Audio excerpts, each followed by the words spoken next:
tout Africain ou afrodescendant qui a l'intention de retourner en Afrique doit-il être un entrepreneur? C'est la question que nous posons aujourd'hui et nous allons essayer d'y apporter un éclairage. Un éclairage à la lumière du cerveau et non à la lumière de la foi.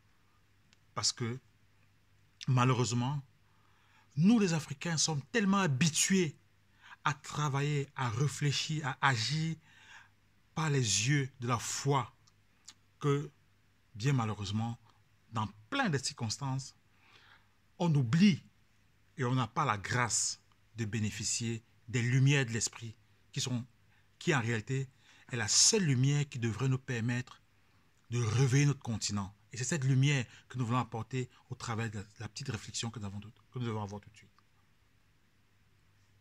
Vous savez, quand vous voyez un groupe de personnes, dans une société, dans un environnement, ils sont généralement classés en 3 catégories. Vous avez des leaders, vous avez des indécis et vous avez des suiveurs. Et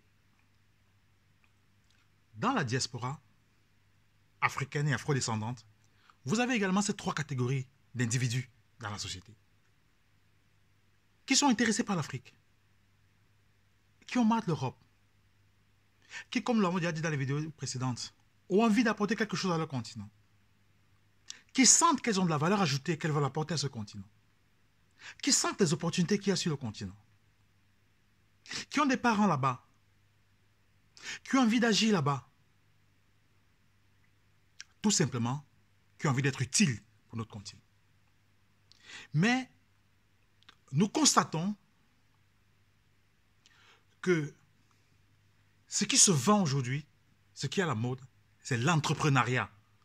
Moi, je n'ai rien contre l'entrepreneuriat. Ici, c'est la tribune. Ici est une tribune de l'entrepreneuriat également.